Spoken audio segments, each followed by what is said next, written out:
Hello, everyone. This is Caucasus Through Time Network's first time seminar about the violence through anthropology, the title Anthropology of Violence in Prehistory in the Caucasus, and broadly in adjacent regions. Anthropology of the violence and the conflict has recently developed into a field of the research, and as such, it is still fairly fragmented in the region. Through diachromic case studies on recent data extracted from the wider region, the panelists will showcase variation in violence pattern across a vast temporal and geographical scale. It is interpreted through violence and the power. We warmly welcome our four speakers, moderator, and all participants. So the four for whom first time attending our seminar, we're the Caucasus Through Time Network, and the network composed of the young scholars, PhD and postdocs, mostly working in the Caucasus region and adjacent areas. So the aim of the network is to bring together the people working in anthropology, archaeology, archaeometry, and other fields, and the research focus on the Archaea-Caucasus areas. The network is an inclusive and encouraging environment. We put strong emphasis on our unit transcending national boundaries and enhancing dialogues. So the one of you who are not going to speak, please mute your microphone. And if you have some question, just write in the chat box and we're going to read through the discussion. And now I'm going to give the stage to the Gwen. Gwen, please introduce our program. Yeah, I'm quickly going to go through the event program. So first we'll hear from Giacomo Benati about trends in the ancient Middle East between 12,000 and 400 BC, followed by a short Q&A. Then we'll hear from Hasmik Simonyan about the militarization of the Iron Age society of Armenia according to artifacts and anthropological materials of the cemetery of Horom, again followed by a short Q&A. Then we'll hear from Francesca Bartoldi about patterns of cranial trauma and interpersonal violence in the late Bronze Age, early Iron Age Armenia, again followed by a short Q&A. And last we'll hear from Orkhan Zamanov about the prehistoric war, its research problems, weaponry aspects, and armoury typology. And this will be followed by an overall discussion at the end. And now I'm quickly going to introduce our event moderator for today, which is Zahra Kouzehgari. She's an associate researcher at the University of Lyon 2 and Archaea Orient Laboratory. Additionally, she holds a fellowship at the Institute for Advanced Studies at the Collège de Lyon in France. Her primary research focuses on the archaeology of warfare and the evolution of weaponry in the Bronze and Iron Age within Yerevan and the Caucasus region. Her research also examines the ancient weapons, military architecture, and war techniques in the Iranian plateau during 1500 and 550 BC, through analysis of the artifacts, architectural remains, iconographical documents, and cuneiform text. Zahra completed her PhD thesis in 2016, which explored wars and social structures during the late Bronze Age and Iron Age in Iran.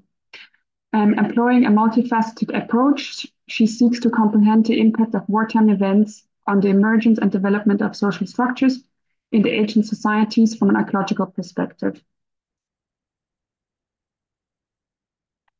And now I will hand over to Zahra. Thank you so much. Thank you so much for this kind invitation and this kind introduction. It's a real pleasure to be with you within the discussion about the violence and warfare, which is my main interest area. So I will start the first contribution by Giacomo Benati, if I'm pronouncing it correctly. He is a PhD in history archaeology. He is a postdoctoral researcher at the Department of Economic History, Institutions, Politics, and World Economy of the University of Barcelona.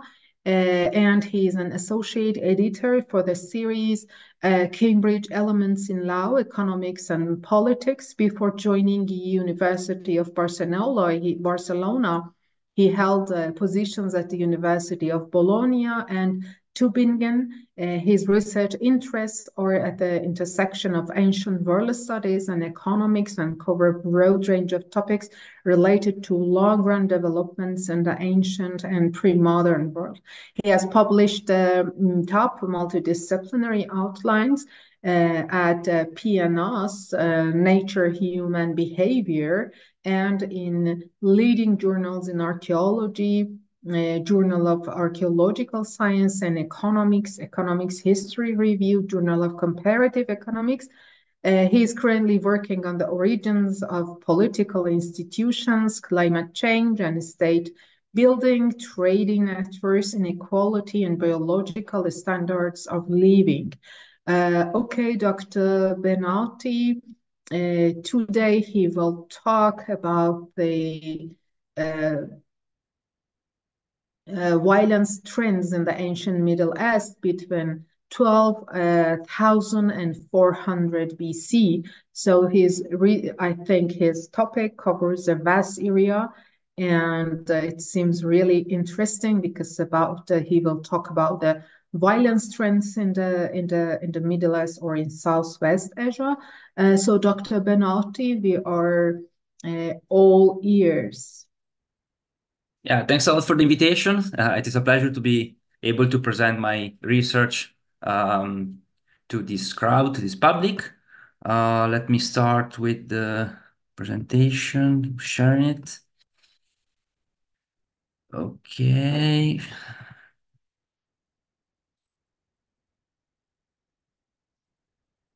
All right. So today I'm presenting the outcome of a research that was carried out in the past couple of years. I started it when I was working in Tübingen, and it was from the start a truly interdisciplinary endeavor. So we decided to put together different views to understand the long-term history of violence. So and we organized this project, which now joins 3 different universities: the University of Barcelona, where I'm currently working, the University of Tübingen, where my co-author Jörg Batten works, and the University of Warsaw, where our other co-author, which is probably most familiar to you, Arkadiusz Soltysiak, currently works. So this research has been published in a paper that is in Nature, Human Behavior, as you already know. So let's start right away.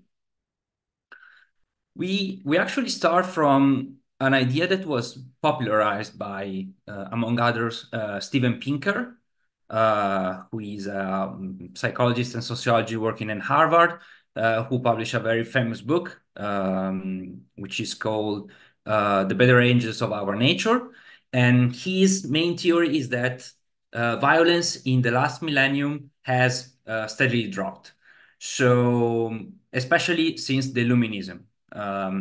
But this idea has started to be challenged, especially in light of the recent increase of instability in the world. And people have started to ask, but is it true that we're actually living in the most peaceful era of human history, or is it just a biased view or a statistical fluke?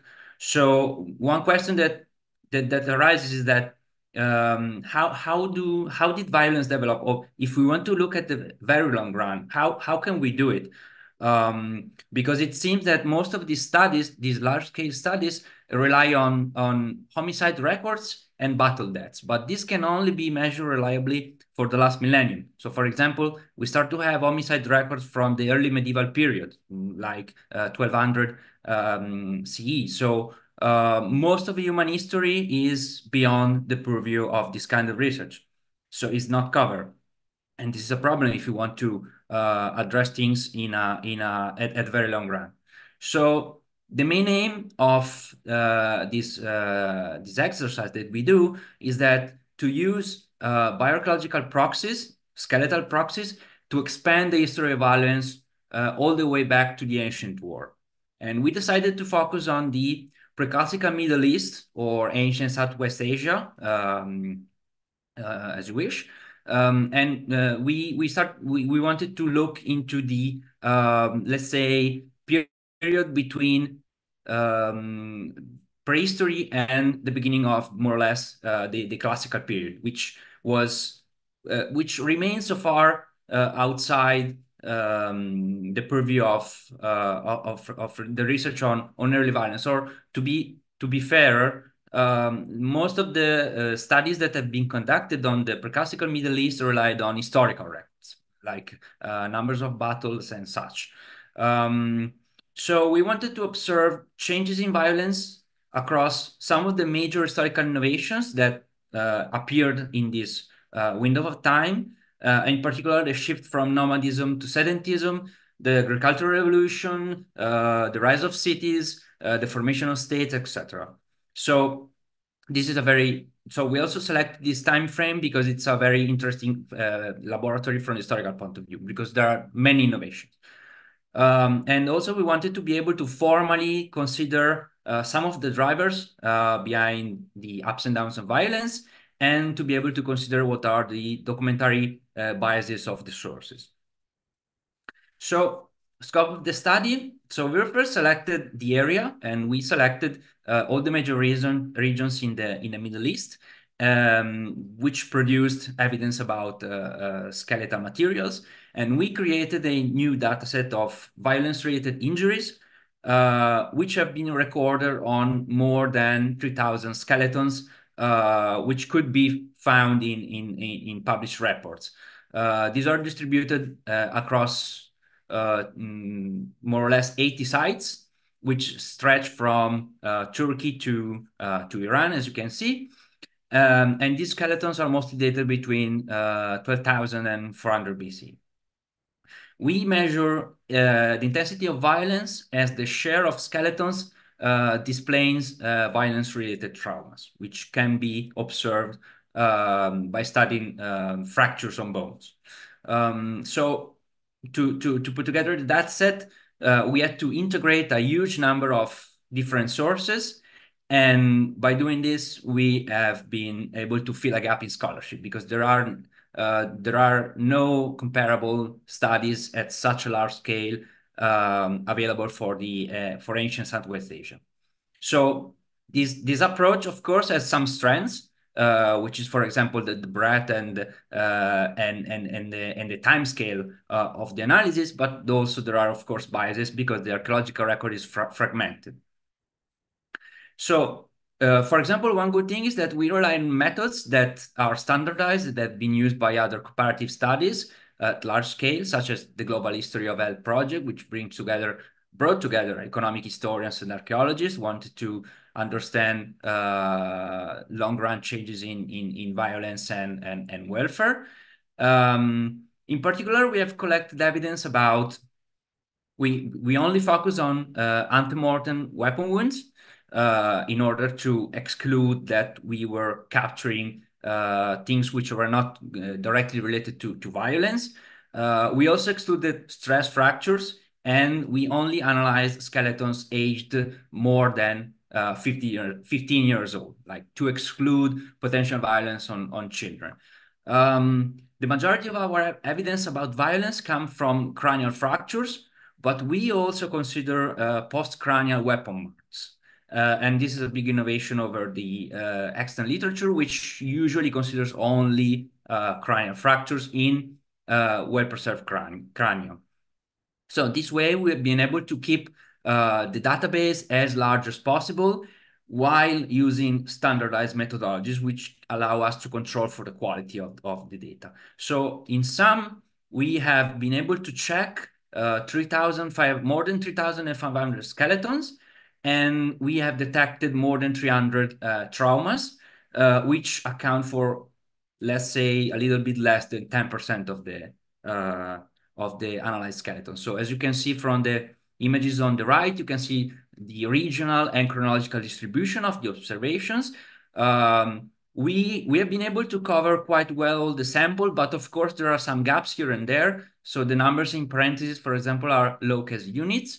We also have some time slices for which we don't have observations because of usually because of the archaeological case and also because of burial customs which change. But overall, this is to our knowledge, this is the largest exercise of this kind that has been so far attempted. So getting to the empirical results, as you can see, this is the trend. So we aggregated the observations over 6 time periods and for 4 study regions. So the bad thing is that we don't have enough resolution in our observation to be more accurate than this. But the good thing is that while keeping a coarse time resolution, we're able to observe changes over time, which is our main goal. Okay, so the 3 main patterns that emerge are that there is a dramatic increase in violence in the Chalcolithic period. The second one is that violence steadily decreases across the early and middle Bronze Age, which was very surprising because we were expecting to see more violence in the Chalcolithic because it was already pointed out by other studies. But we were not expecting a drop in the early and middle Bronze Age, and then violence picks up again in the late Bronze and Iron Age, which also is not surprising because we know that there is a very important crisis at regional level at the end of the late Bronze. Okay, so these are the 3 main findings that we have from the data. Then what we wanted to do is we wanted to formally assess what could have been the factors that drove these changes. And also we wanted to formally assess whether the data and the trends are biased by confounders or problems related to the data. So we ran a number of multiple regression. We did multiple regression analysis on the data, and you can see the results on the table on the right. So on the table on the right, the main pieces of evidence are this one. So the dependent variable in this table is the level of violence during Chalcolithic period. So as you can see in the first 2 models, what the results indicate is that the correlation between levels of violence in the Chalcolithic and the other period is strong and significant, and it is lower. They are negatively correlated. So it means that the Chalcolithic period violence is higher than in other periods. And of course, this decreases in the correlation is higher for the early and middle Bronze Age because there the violence is lower. Then we also wanted to check whether these trends are influenced by some correlates of violence that have been singled out by literature. In particular, of course, there could be many factors that influence violence, but the literature singles out some of them that can be reliably measured through the archaeological record, such as military innovations, negative climate shocks, and demography. So why is that? So we focus in particular in these 3 cases, in these 3 factors, because in some cases, military innovation can change the distribution of weapons in a society. And we decided to focus in particular in the innovation related to the cavalry revolution. So the cavalry revolution is an innovation that actually originates in the Caucasus. So there is a clear connection here with the introduction of iron weapons and horse-mounted warfare. So these 2 technological innovations are very important because in contrast to bronze, which is a very costly technology, it was tightly controlled by institutions and by elites.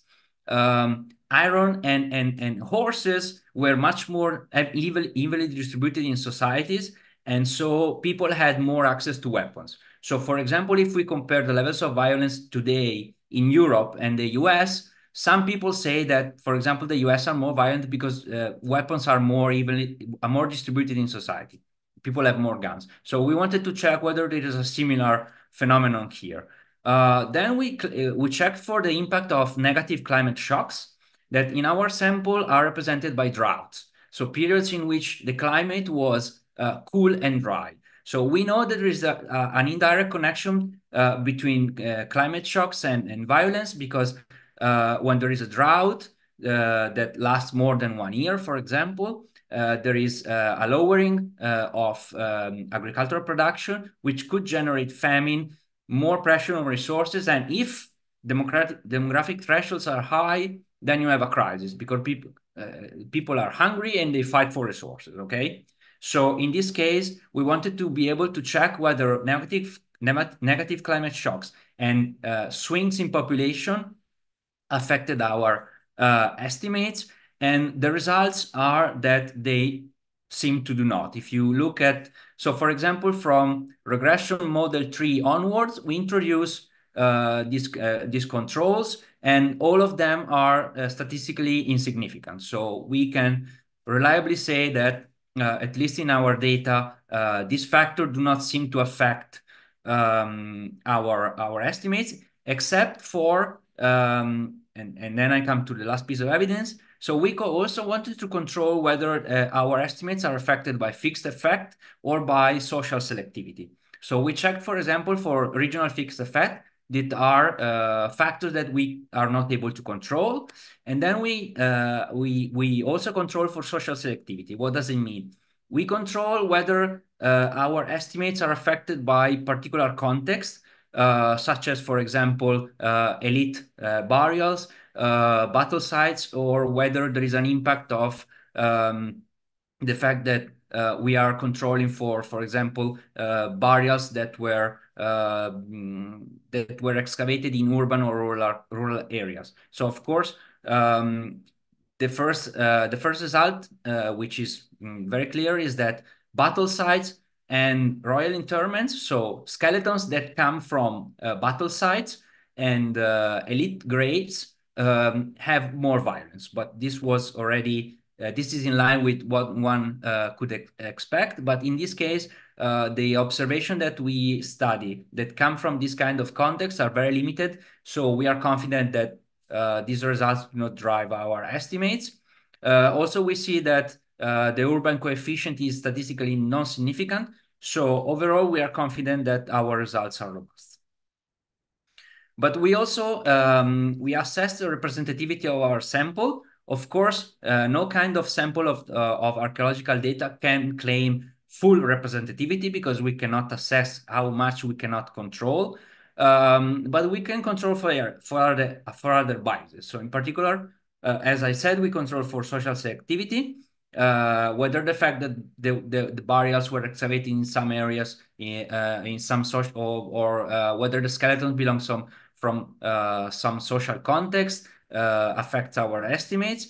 We control for taphonomic biases. So one thing that the reviewers of the journal pointed out is that there could be warrior idolization bias. So we know that across the Bronze Age, warriors became increasingly more important in society. So one question that could arise is that, is it possible that we find more skeletons from warriors' burials because they were buried with more care? So we assess it by checking for the distribution of bronze weapons across the pre-classical period, and there is a very interesting study that has been done by a French author about this. As you can see in the chart in the bottom right, the number of weapons in the study period increase over the Bronze Age, which is contrary to what we found in our trend. So does this mean that there is no warrior idolization bias? Because we would expect the contrary,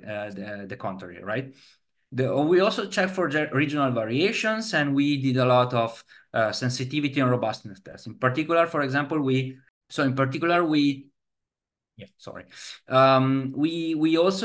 reconstructed trends by excluding low case units. So for example, periods for which we have not enough observation. As you can see, the map on the chart on the bottom left shows the trends by excluding low case units, and the trends are robust. The only thing that changes a little is the datum for the late Bronze Age, which is the period for which we have a very low number of observation, but overall the trends seem to be assured. So how do we interpret the results? So the main pattern that emerged from our study is that interpersonal violence peaked during the calculated period. Then it declined a lot across the early and the middle Bronze Age, and it picked up again between the late bronze and the Iron Age. So we have also found out that population level, negative climate shocks, and military innovation do not seem to explain fully our results. So what can be other possibilities? One could say inequality, but we did not test it formally, but because inequality, and there are some very interesting recent studies, seems to be increasing steadily during the Bronze Age. So it is against what we find in the violence data. So there is a long tradition in social science that points to the development of political institutions as main technology for controlling violence in society. Although we have not tested formally the relationship between political institutions and violence trend, there are some patterns that seems to be going our way. So, for example, we know that proto-states arise in the study region after 4000 BCE, and which is the period precisely in the Chalcolithic when we have this flare in violence. So at the beginning, of course, states were low capacity states. They had no capacity to fully control, at least for what we know, fully control the territories. That probably they were not able to control society, violence in their society. And we also know that in this very period, we have a lot of stresses like rising urbanization, inequality, etc. And we have the switch from feuding to organized warfare. So it is not a surprise that in this phase, states were not able to control violence. On the contrary, we have a lot of historical evidence about the fact that during the Bronze Age, the early and the Middle Bronze Age in particular, states start to mature and they start to develop a lot of capacities, such as territorial capacity. We have, for example, the formation of city-states and then kingdoms and then empires. We have the production of legal systems with the first legal codes in human history. So we believe that in this phase, with the development of states have been able to develop ways to solve disputes through legal means or to pacific means, which really help to control violence. And finally, we know there is a big crisis at the end of the late bronze. There are some people, some scholars talk about a drought of 300 years. There is a lot of political collapse, especially in the Levant. And we also know that in this phase there is an expansion and the rise of universalistic empires, and these empires were able to field large armies to bring about endemic conflict, and so the combination between the rise of more extractive states and this widespread climate-induced crisis could have been a factor that affected the development of violence. So that's why, for example, between the late Bronze and the Iron Age, we have an increase of violence again. So to conclude briefly, so we have been able to do this kind of work because of we've been able to build on recent advances on the production of digital data, which allow finally to carry out quantitative analysis on data sets that come from the distant past. This was not possible before because it was much more costly to collect data and analyze them.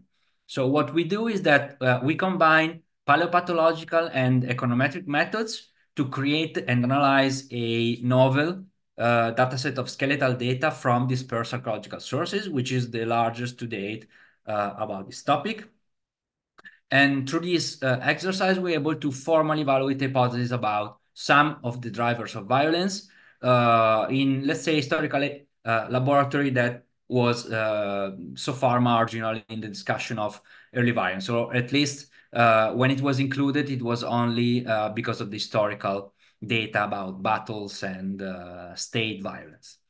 So we believe that our study underscores the potential for interdisciplinary work, and especially the potential for integrating ancient war studies and broader debates, such as those in social sciences.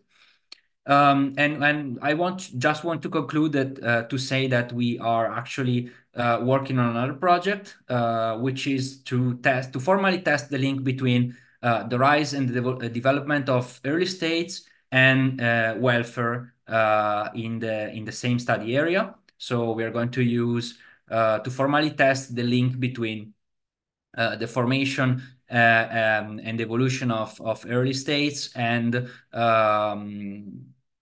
bioarchaeological proxies for welfare. And that's it. Thank you for your attention, and I look forward to your questions. Thank you so much, Dr. Benati, for this very interesting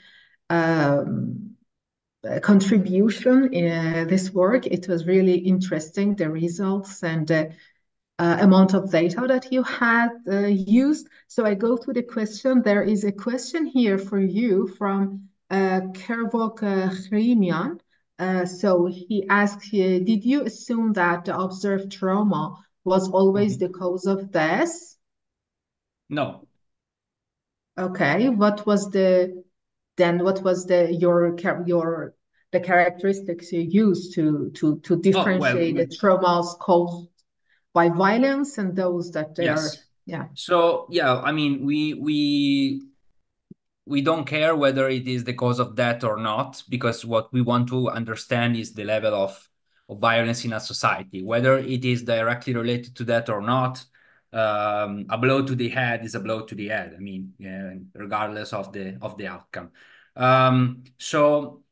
But we have to say that this kind of methods is I think we think it's really robust, because there is some later evidence, especially there is a very famous study that compared cranial traumas from excavations of cemeteries in London with homicide records from the medieval period. And what they find out is that in the pre-modern area, the most easy way to kill someone was with a blow to the head, right? So there is this technique which is called the head brim line technique, which is if you observe a cranial fracture that is, let's say, above this line, it's very possible that this comes from a blow, not from a injury like a fall, right? So, and there are other, of course, paleopathological techniques to distinguish whether a fracture is related to stress or to accidents, and or it is actually related to violence. So we collected evidence. As I was saying before, most of our observations about violence come from these kind of cranial fractures that are related to, for example, weapons. Let's say that it is easier to distinguish them when there is the introduction of metal weapons, because metal weapons leave very clear marks on the bones. But before that, when they were using sticks, for example, it's more difficult.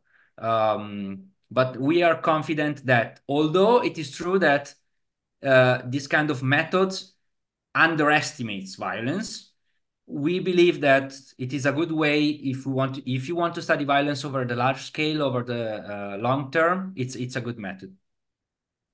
Okay, so the majority of your material was based on the skeletal, physical anthropological data. Okay. Exactly. Yes. Okay. Thank you for your reply. And Ruben, you can ask your question. Hi, Giacomo. Thank you very much for your presentation. Actually, so my question was, you, as far as I understood, you also took the weapons in consideration, right? No, we only control for the distribution of metal weapons. There is this very interesting study by Guillaume Guernet, who is a French researcher. He collected all the evidence, all the published evidence about bronze weapons from tombs across the Middle East, and he reconstructed the distribution of weapon across time and region. So we wanted to check whether there is a correlation between our violence trends and the distribution of metal weapons.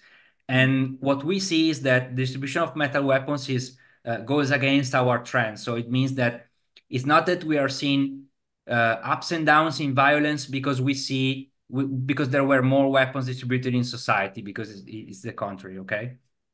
And you didn't take the stone weapons because its definition is tricky, yeah? Because they can also be used in economics, crafts, or other types of activities, not only Yeah. violence, let's say, right? Yeah, of course. I mean, you can never say what they were actually using. Maybe sometimes they were actually using tools as weapons. We don't know. But what he looks at, it's mostly weapons used for warfare. Okay, thank you very much. Sure. Yeah. Another question? So, okay. I have a question for you, but I prefer to ask it in the discussion because now we are going to listen to another contribution. Thank you again, Dr. Thank you. Thank you Benati, for for this listening. interesting contribution.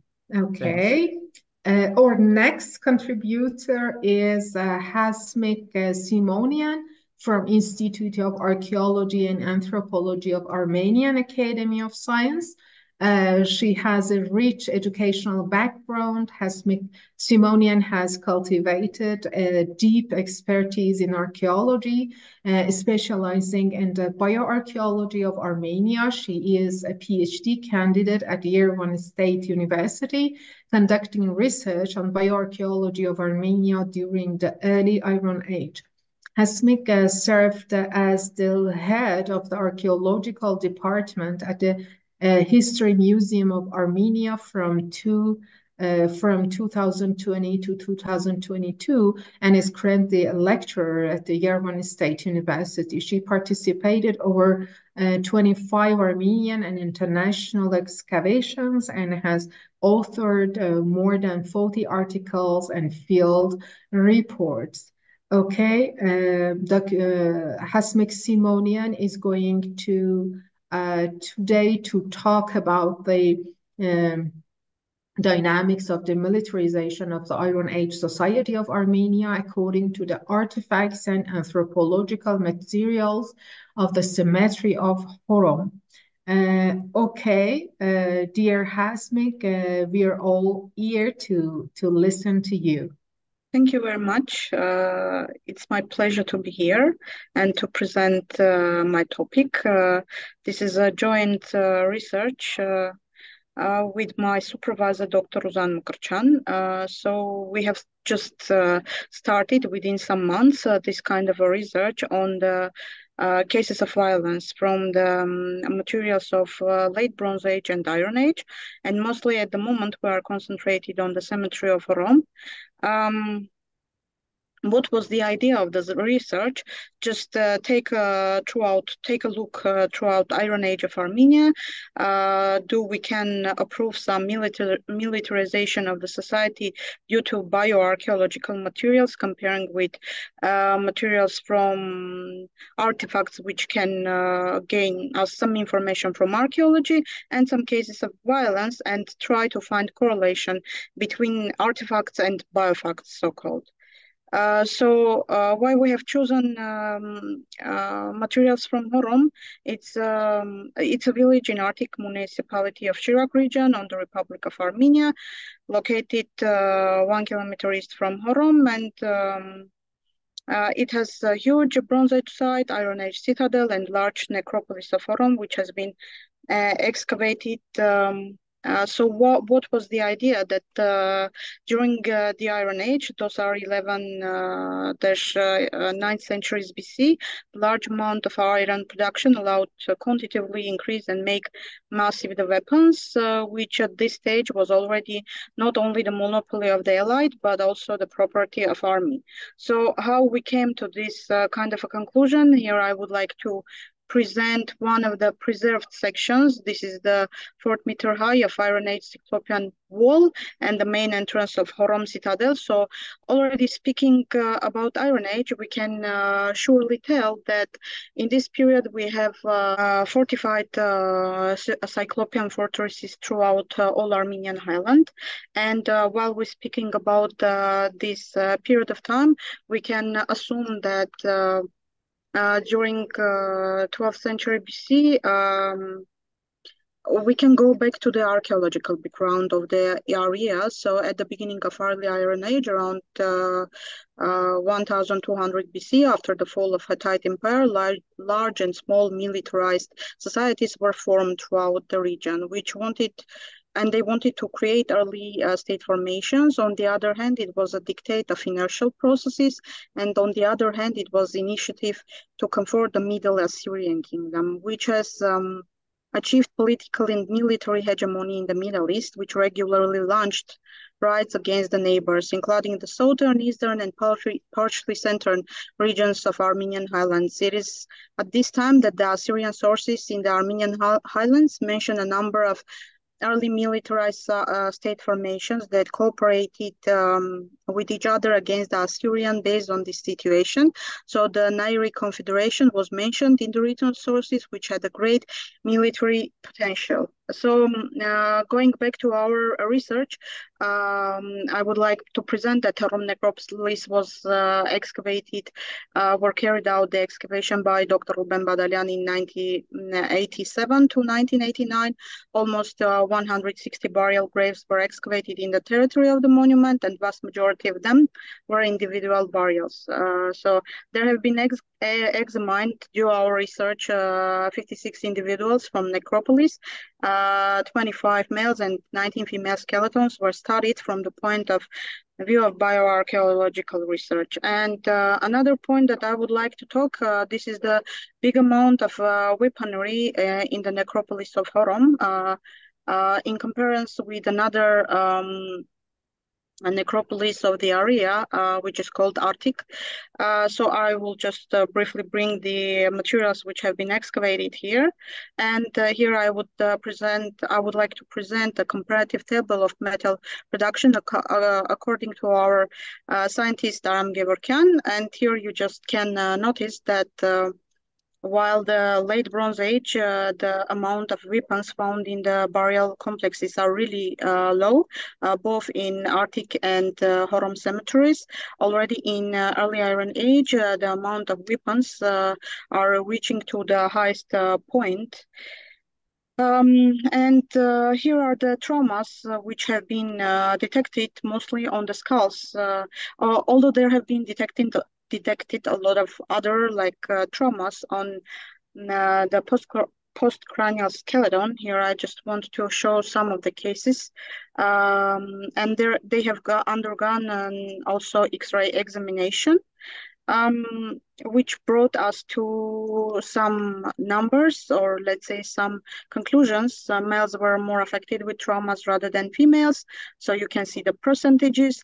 None of the fixed traumas were lethal for the examined individuals, so they were not the cause of the death. The siding of traumas are all frontal or parietal bones of the skull.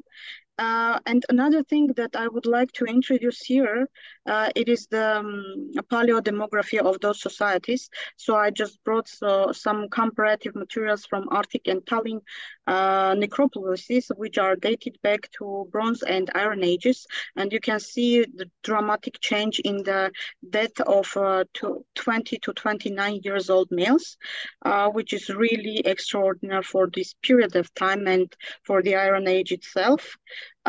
So coming to the summary, in the anthropological materials of early burial sites such as Tallinn and Horom, the burials of males under the age of 20-29 years make up the largest group of the observations, while in the case of Horom, the largest group. Such a high death rate at the most valuable age for the males is undoubtedly a consequence of military conflicts, largest groups, and apparently males of this age formed the part of militia during war. Females suffered with skull traumas or less rather than males. And just taking into account that this is a small research concentrated on a small amount of area and small amount of materials, we can conclude and come to some of our future goals to enlarge data of the bioarchaeological materials from the different Iron Age sites of Armenia, to compare the materials of late Bronze Age with the materials of Iron Age, and to create a database on the possible weapons, comparing with the prints of traumas So probably I finished with what I wanted to say, and I'm just ready for the questions. And I'm really sorry for the noises is coming from my side. I'm really sorry for this. Thank you very much for this brief and interesting again contribution. It was very interesting. So I saw very similar things with the Iranian material in the same period. And I would like to discuss it to you. But first, I'm going to see if there is any questions. So, okay, I will ask my own question. Okay. Dimitri, can you show slides with traumas, please? Dimitri has asked. Okay.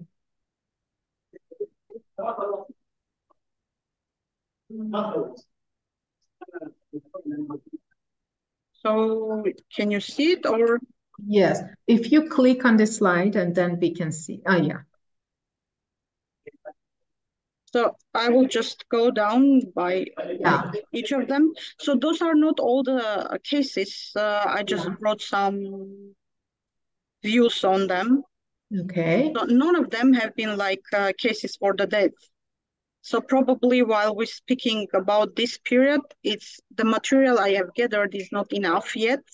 And because of that, I need probably much more big amount for the comparison and understanding why do I have like small amount, and because of it I can't go to really big summaries, or because it was not like the traumas are not able to show the cases of death in total, something like this. They are not dead, but they are the traumas, which resulted by maybe some injuries. So anyway, if they are resulted to this, and do you have any speculations about how these traumas were produced? Were they the type of weapons? For example, were they arrows, mace heads, anything? At the moment, we are just working on the project because this is a big research and it is under the grant of our scientific committee. And we are trying to understand if we can find like some weapons and take traces of weapons and prints on the skulls to understand if they are somehow correlated or not. Yeah, okay. And I also have another question coming to Horom region about whether did you find any Cromlech kurgans or any kurgan burials at the foot of the fortified walls? One more time, I'm really sorry, I didn't catch. This is the question directed from whom? From Horom. No, this is me. It's my own question. Okay. So I have a question to know whether did you had any kurgan necropolises associated with these military or these defensive wall structures? So Horom is totally going under this idea, but I'm not sure about the others I have already looked for. For example, while I'm speaking about Arctic, I can't tell the same about Arctic. First, because Arctic is dated back to earlier period. So this is late Bronze Age. While we are speaking about necropolis of Horom, this is Iron Age.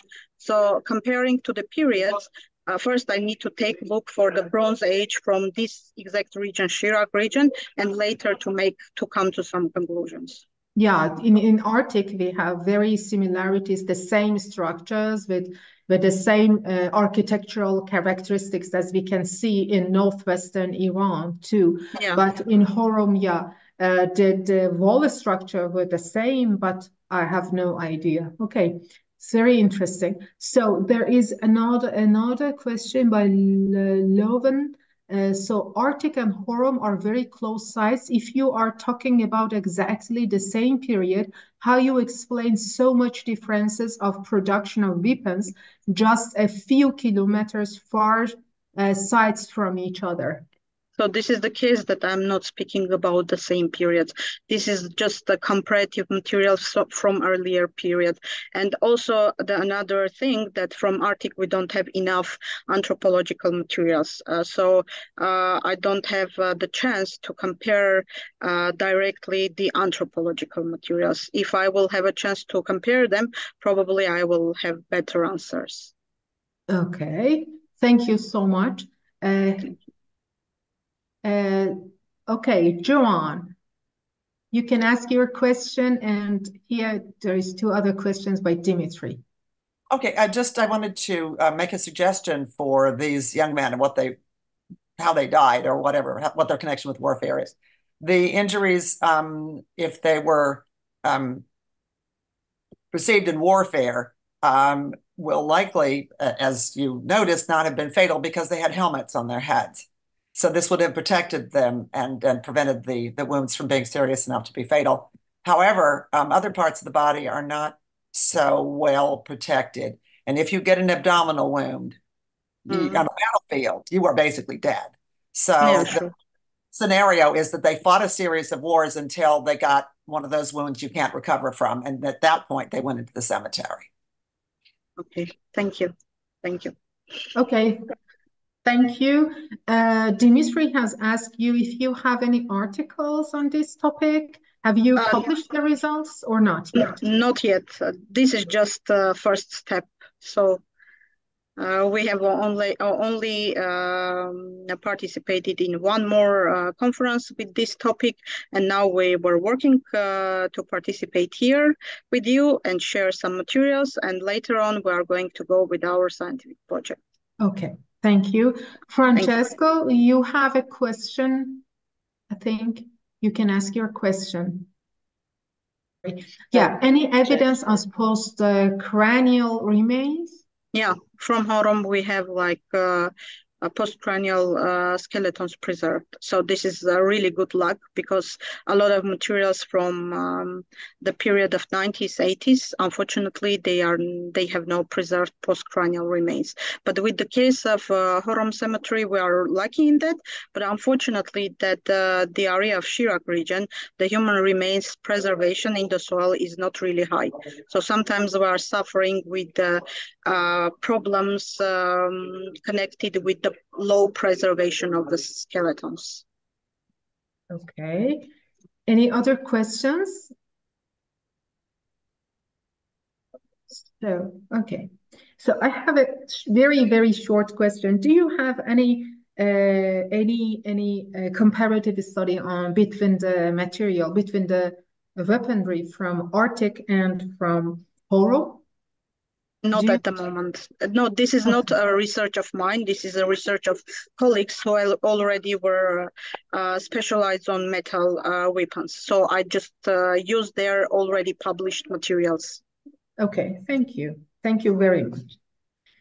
Okay, thank you again. If there is no question, so we can move to the next lecture.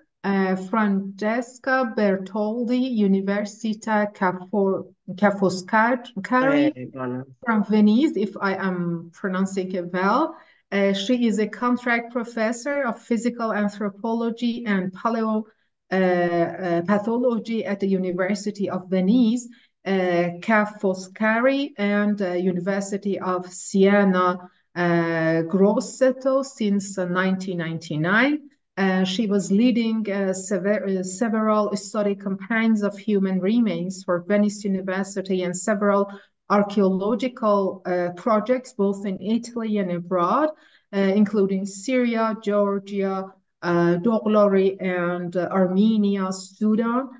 She was in attendance as an invited speaker to several seminars, both in Italy and abroad, such as in Tbilisi in 2016, in the conference to the 90th anniversary of academic Malkas Abdishlievski I'm sorry, I can't pronounce it properly, in Tiflis, and from TD, she was teaching at a seminar of age estimation project held by Professor Kamerier in March 2000 in Zagreb, at Oxford in 2023 in the Diseases and the Ancient World on the Late Antiquity Human Samples, in Bruxelles in 2019 in IC International Contracts on Armenian collective burials, in ICORB in Cyprus, in 2023 ICONE, and AI meetings regularly with podium presentation and posters. She is the author and reviewer of many publications in the field of physical anthropology. So with such a big experience, we are going to listen to Dr. Francesca Bartoldi today. She's going to talk about the patterns of cranial trauma and interpersonal violence in the late Bronze Age and early Iron Age in Armenia. Dr. Bartoldi, we're all here. Sorry, but I think the archaeological part of my presentation will be held by Hasmik, actually. Okay. Yep. Whom I thank really warmly for this help. Okay. It's my great pleasure to share the archaeological part of our research. Fortunately, Armenian colleagues, so we had the chance to work with Francesca Bartoldi concerning to the materials from the Sevan region, dated back to late Bronze and early Iron Age, and mostly we were concentrated in one of the biggest cemeteries of the area, Getashen. So I will just briefly present the archaeological part, and Dr. Francesca will go on with the bioarchaeological investigation. So location of necropolis of Nerkin-Getashen, it's situated in the southwestern shore of Lake Sevan, not far from one of our key point sites of late Bronze Age, Lejashen. A history of excavations have started in the beginning of 20th century. From 05 to 06, it was excavated by Yerevan Lalayan. In 50s, 60s, Harutun Manatsakanian did surveys here. In 60s, Gedeon Mikalian made a survey, big survey here, and started from 1989 to 1999. Dr. Professor Ashot Filiposyan made rescue excavations here of 40 cromlechs and burials. Mostly they were collective burials. Here I bought the periodization of burials from necropolis of Getashen with their anthropological materials. So this is the main scale of them. The earliest burials are dated back to 20th century BC. The latest ones were dated back to 10th century. Most of them are with, as I told, collective burial rites. Some were simultaneous, some were cumulative burials. So just one case of a burial, it's number 8. Here I just would like to present materials from Middle Bronze Age, Late Bronze Age, Early Iron Age, you can see, and share something connected with metal objects such as daggers, knives, and arrowheads, maces, buttons, bracelets, etc. And just to try to make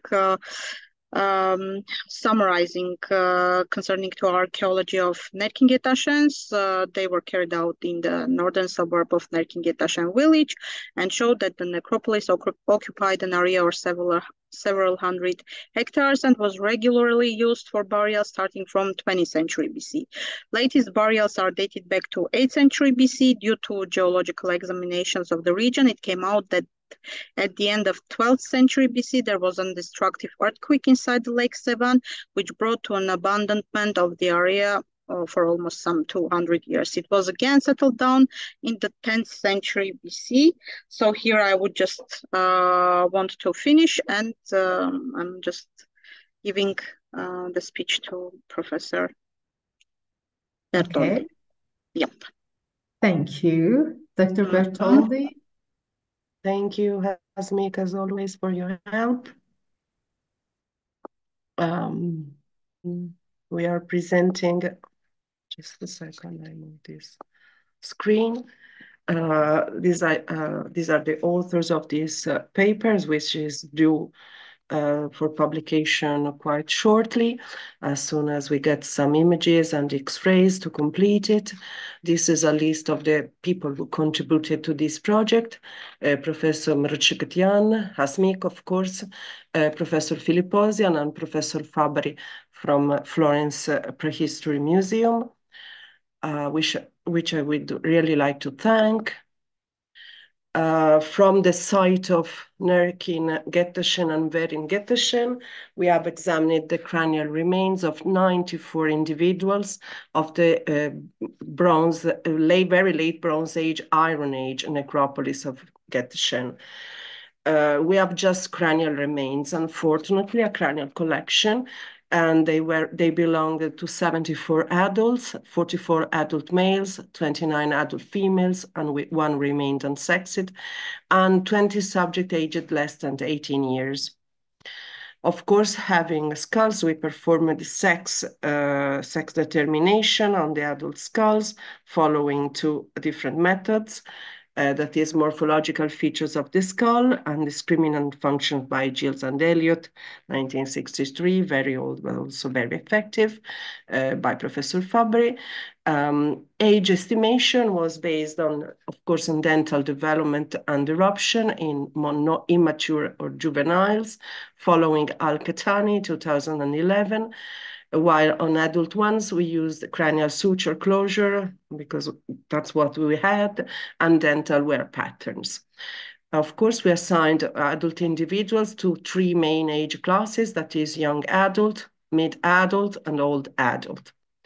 2029, 3049, and 550 plus. On a few of them, we performed experimental more precise age estimation method using the radiographic Cameriere method on canines, X-rays.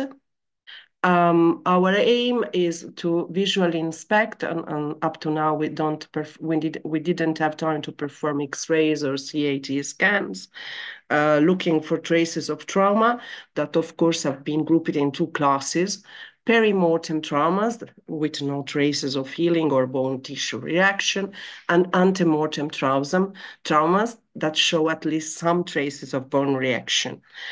This will be better evaluated with X-rays and CAT.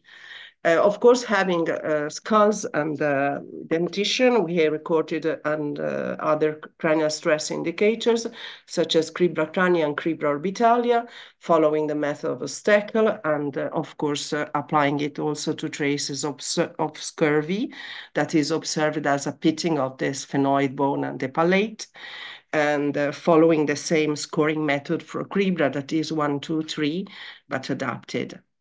This is the composition of our sample. Adults are basically about 4/5 of the sample, and young adults and middle-aged adults are the majority, 70.3%. Old adults are just 19.7%. And in our sample, we observed a marked difference in age composition between males and females. The females are much younger than males. Only 3.6% of females are in the old adult age classes, compared to the 31.6% of males. But why this? Why we have few old females and few small children? This underrepresentation of infants could be possibly be a result of funeral practices, and their skeletons, this is an interpretation, could have been buried elsewhere in a specifically dedicated burial area, or maybe in domestic context. We don't think about other biasing factors such as excavation strategies or preservation biases. In non-modern societies, the average percentage of infants of non-adult subject on the total number of individuals is around 30–50%. If, of course, we have an osteological sample that is demographically representative of true human population. The most represented age at death classes in non-adult series are usually birth or perinatal, and 2–3 years, that is the age of the weaning process, and specific health risks. Adult males seem to reach older ages than females, and this is a phenomenon that has been frequently observed because, of course, females are more subject to higher risk during fertile age, as pregnancy, delivery, breastfeeding. About non-adult subjects that could have a diagnosed age are just 18, but infants are 27.8% of the non-adults and only 6% of the whole sample. That's a very low number. On the total number of 84 subjects with sufficiently preserved cranial bones, we recorded 23 occurrences of cranial traumas on 17 of them, because some of them had multiple injuries. 12 males, 3 females, and 2 non-adult subjects. In 5 cases, we have multiple cranial traumas that were both antemortem and perimortem, and in 6 cases, we had cranial traumas that were most probably the immediate cause of death. What kind of cranial trauma? Most of them were blunt force injuries, and 2 cases were due to bone cut or by sharp force injury. From the macroscopic observation of the healing process stages, we have 14 cases of antemortem traumas and 6 cases of fatal trauma with no healing traces and possibly major injuries to the cranial vault, the underlying cerebral structures, and eventually exsanguination due to damage of the major blood vessels of the neurocranium. It is definitely a sex-biased pattern of violence because males show a percentage of 30% of cranial traumas, females and immature around 11–12%. We have no cases. The lesions were mostly concentrated on the frontal and parietal bones. We have no cases of lesion to the occipital bones and the posterior part of the skull, as in a subject fleeing from the assaultant. We don't see any prevalence because of left or right side. Both sides were equally affected by these lesions. Here are some of them. Blunt, it's a sort of puncture. Another blunt, cut injury. So blunt again.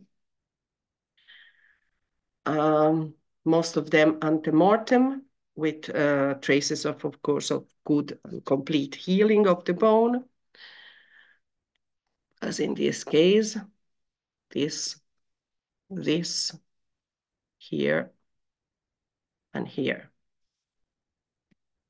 But in some cases, they were extremely huge and led to the immediate death of the subject, as this kind of cranial fracture. This one. This is quite a wide gap opening in the vault, and this one. They were strikingly severe. Most of them were BFT, blunt force trauma, with, of course, the subsequent mechanism of radiating fractures. I enclose here a bibliography of 2019, is very useful. Some of them were bone cut lesions caused by a sort of sword or dagger. And some of them were sharp force injuries. In this case, that's pretty peculiar. We can see the shape of the weapon with this fuller or cannula penetrating the bone and, of course, the brain structures. To conclude, 1/5 of the skulls show traces of cranial trauma. In adults, double the figure than in non-adults and immatures, and 3 times in males, 30%, than in females, that have a similar percentage to immature. And it is definitely a gender role-related hypothesis in this site. In other Armenian sites, the prevalence of trauma is similar between sexes, as Kudaverdian noted, and it's around 26% to 30% of the total. Unfortunately, in this series, we miss all data regarding postcranial skeletons, and of course, eventual damage to soft tissues as recorded in maybe bones like ribs or vertebrae. And therefore, we suggest an extensive survey of all Armenian sites and samples dating to prehistory, Bronze Age, and Iron Age, more specifically, and a comparison of all samples. As soon we will complete with X-rays and CAT analysis of the specimens, especially to evaluate facial lesions and healing times. The population of Nurking-Geteshen had quite a good health status, as it appears from stress indicators as cribra orbitalia, with a low presence. 72% of the subjects have no traces of cribra, and just 2% have grade 3 cribra. Almost no sign of cribra crani, maybe a couple of cases, while scurvy is a little bit more frequent, especially on non-adult subjects. I enclose here some bibliography. And of course, I want just to remind you that part of this work is a result of the Erasmus Mobility Grant to Armenia, awarded from my university, from Karpovskaya University. I wish to thank these kind of projects, and I wish to thank you for the attention and hope to see you soon. Thank you. Thank you, Zahra. Thank you so much for this really interesting study.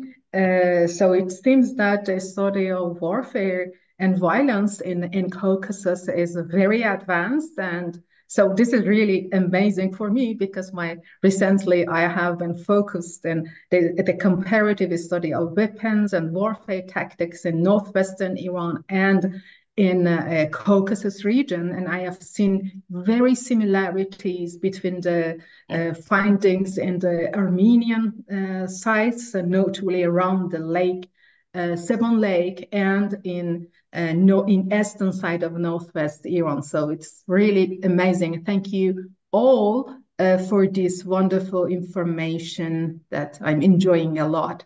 Okay, now let's see if there is. Thank you very much. Okay, let's see if there is a question.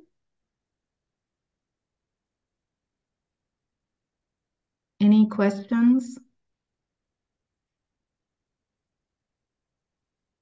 In the chat box. Okay. So I have a question. What's your idea? Because as Joan mentioned, sometimes the traumas on the head, so it arrives. It could be reduced when the soldiers, the people in fight, are using helmets, notably the metal helmets with leather back. So, but I think that. So in archaeological excavations, whether you found any helmets, so that because we see that we have lots of injuries on the head, so both cutting and some caused by daggers, by mace heads. So I would like to know whether you find any helmets in the late. Hasmik, I can help with the answer to this question, but unfortunately from the late Bronze and early Iron Age, we don't have any helmets. While we're speaking about Urartian Kingdom, yes, of course, yes.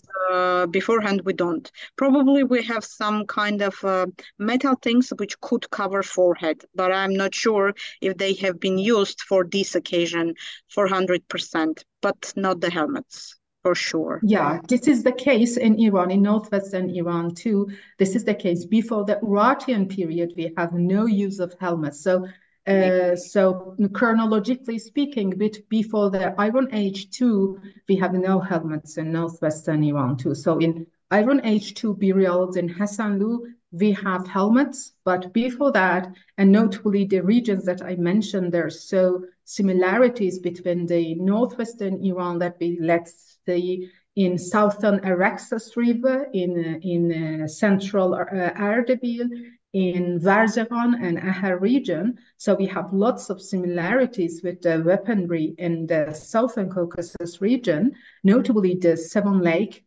basin. We have literally no helmets. So this was not the case, I think, as in the Mesopotamia or other regions.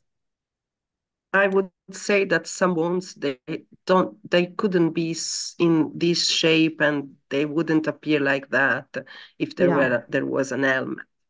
Yeah. Like the one with the cannelure of the I mean, they don't look like being protected by a helmet. That's my point. You are right. Of course we have to complete the study and to evaluate other things, but they seem to be directly straight into the bone.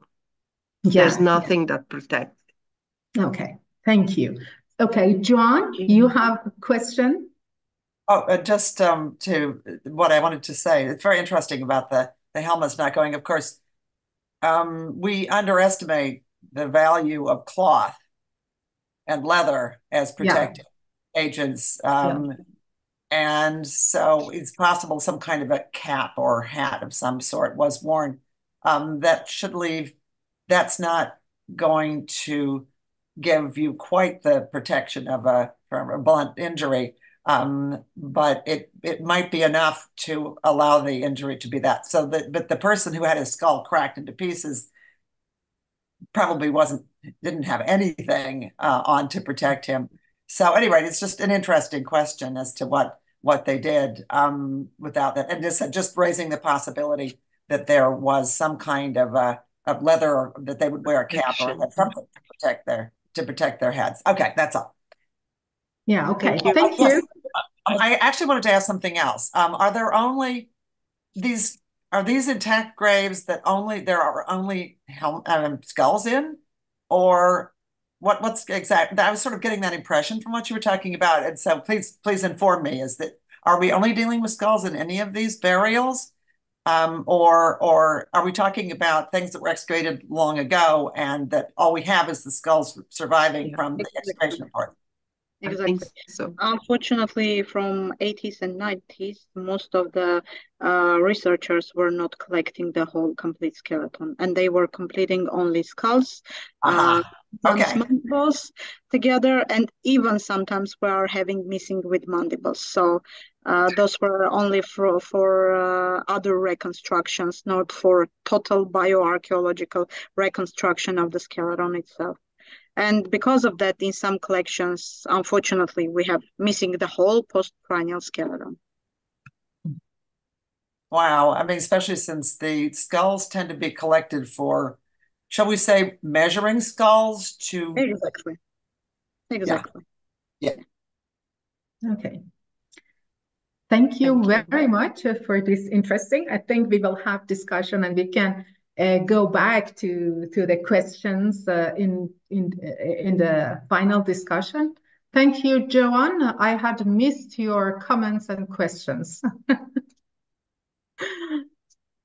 Okay, now we go to the last lecture, which will be delivered by Orkhan Zamanov, from the Institute of Archaeology and Anthropology within the National Academy of Sciences of Azerbaijan.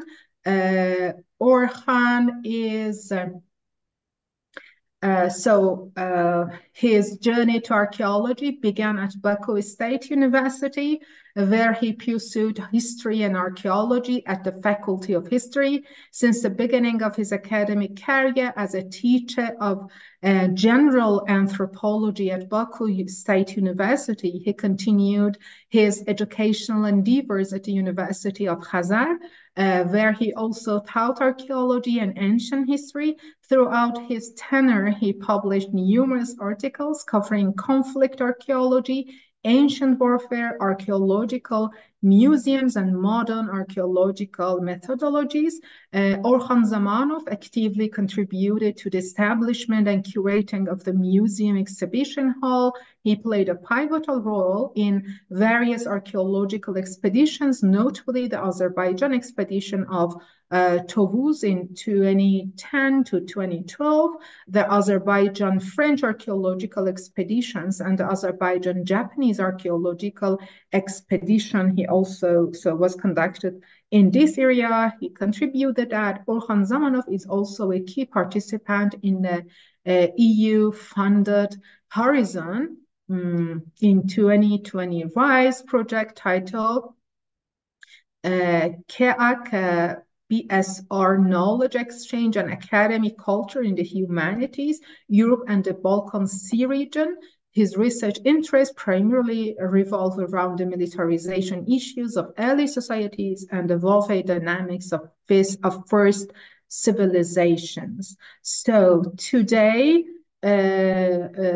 Orkhan is going to talk about the prehistoric war, its research problems, weaponry aspects, and armoury typology. So it's a very interesting topic now. It's rather archaeologically and weaponry archaeology studies. Okay, Orkhan, we are all ears. Good evening. Good evening, everyone.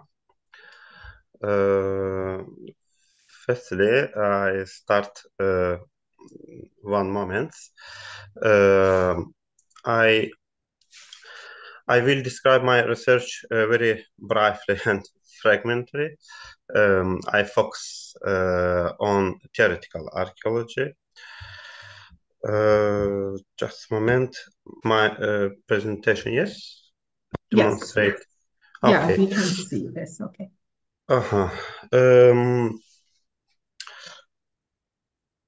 My speech entered the prehistoric war. Its research problem is decided the issue of study the investigate problems in the field of prehistoric war. Main speech part. Prehistoric war is very important, both sociological and historically as a prototype that stands at the roots of all wars and conflicts. When discussing the origin of war, its development patterns, and exciting analogies in history should first be mentioned. The historical development of war occurred directly with the economic situation of the productive forces and social. It is through that is important to focus on the meaning, definition, character, or nature, and research problem of prehistoric war in this speech. Also, the problem of analysis includes weapons and arrangement, which are the most important factors of war. Firstly, what is war? The greatest answer to this question gave American historian Dawson, which illustrated war so. In its basic meaning, war is understood to be a specific institution form of a human conflict, whose outlines are so familiar that pre-modern writers on the subject rarely bothered to define it. Modern authors usually define it as an organized, legitimate, lethal conflict between human communities. This form of infraspeciate conflict has been extremely common in human history for as far back as we can trace it. However, it has taken many forms, and one of the major contributions of modern anthropology is to suggest a distinction of primary importance. Secondly, we have to look at struggle conditions and realities of prehistoric age.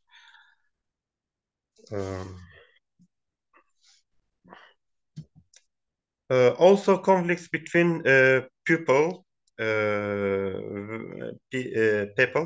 were inevitable in the prehistoric Paleolithic age. Such conflicts were not war. These are individual and interspecies collisions and struggles.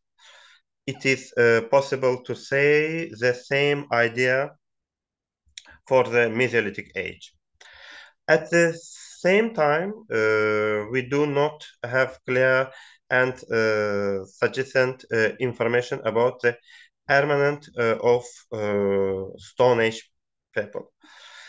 According to Anikovich and Timofeyev, famous Russian archaeologists, and in their remarkable articles titled Arrangement and Armed Conflict in the Stone Age, illustrated also human nature is prone of conflicts of interest, the possibility of conflicts and clashes between people during the Stone Age seems impossible with archaeological and anthropological findings until the New Stone Age.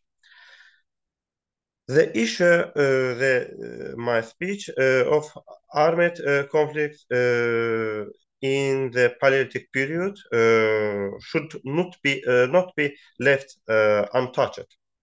First, it should be noted that there is no clear and verifiable evidence regarding this period. This is equally true for anthropological and archaeology, but we need to look at some examples. These are the remains of human bones with trench of violence unearthed from prehistoric caves. Such finds were unearthed from different caves belonging to the Homo erectus species. For example, Chogudian cave in China, Homo species, Neanderthal species, Krapina cave from Croatia, Mugaret Sahol cave, Palestine, and Homo sapiens species, Marzika cave from Poland. Even if it has been studied, all Upper Paleolithic art, prehistoric rock art also, does not provide a complete example of the image of people counterforting each other. The issue becomes when more complicated when it comes to Paleolithic weapons. Because there is no special weapons for this period. All weapons can be used in the same way for both hunting and conflict. That is the way many experts, either including all weapons in the review or none at all. Here we will review all of them and focus on two of them. Thanks to archaeological remains and anthropological and also ethnographical studies of primitive soldiers, a certain order of arrangement for the Old Stone Age has been established. Rod shape, throwing and forging tools, spears of different lathes, bows, and arrows, and knives of different shapes can be included here. Since most of these were made of wood and bone and have not survived to the present day, we have to investigate them either based on the paintings of Paleolithic art or on the basis of stone caps. It should be noted that for this period, two weapons are more important in terms of conflict between people. These are the flame and war rod. You cannot go to war with them under normal conditions, but in all periods. Any incendiary material, whether flame or fire beating, has been a source of danger for the enemy. Until the use of gunpowder, incendiary materials were highly effective in military terms under certain conditions and usage technologies. However, just as the flame can protect people from animals, it also has the ability to protect from other people. The war stick, heavy stick, also is a weapon that can be used when confronting a predator, but is inaugurate against a long-distance prey. Both weapons are likely to be a source of danger for the parties involved in a face-to-face confrontation.